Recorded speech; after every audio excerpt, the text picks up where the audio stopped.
Sziasztok, én Diamond Warriors vagyok, és ez pedig itt egy Minecraft 1.6-os patchének a bemutatása.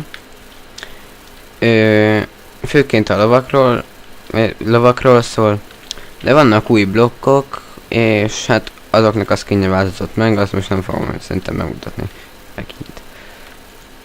Na, először a szalmabál, a 9 búza. Úgy helyezed le, ahogy akarod. Láthatjátok, olyan, mint a farmunk. Utána jön egy ilyen... Hát most már az agyagot is ki tudjuk égetni. És abból lesz egy ilyen hardened clay. Szerintem ez a kiégetett cucc.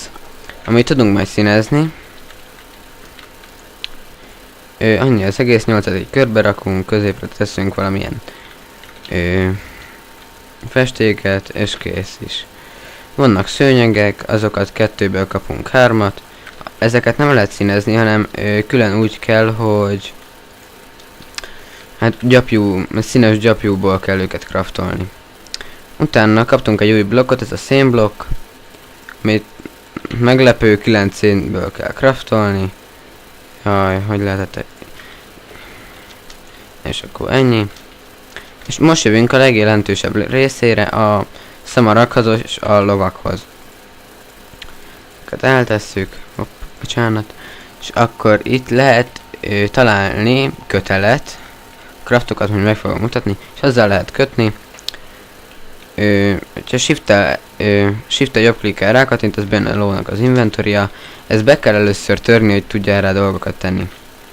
A szamár, az ugyanúgy be kell törni, teszel rá nyerget, és nem shift-tel és jobbklikkel, hanem simán jobbklikkel rákattintasz egy chest-tel. És fog kapni egy ilyen kis inventorit. És nagyjából ennyi. Most mutatom meg a craftokat. A páncéloknak a craftját még nem tudom most.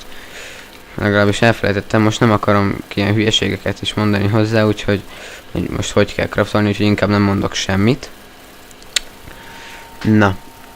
Akkor kell először is egy slimeból 4 darab fonál, abból lesz a kötél, bocsánat, én 5-öt szedtem ki. Így becraftoljuk. Kapunk belőle 2 ilyen kis kötelet.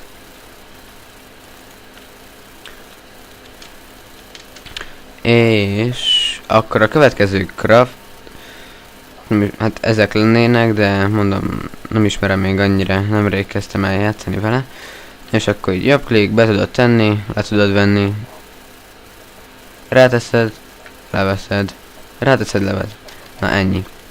És itt mutatok valamit. Itt látható az inventorim helyett, vagy a kajacsíkom helyett ilyen kis szívek vannak, az pedig a lónak a HP-ja. Ez az XP csík helyetti meg, hogy mekkorát ugrik. Ha maxra feltöltődik, akár még 2 blokkot is tud ugrani, és át tud ugrani magyarul egy kerítést. Szerintem ennyi lenne, sziasztok!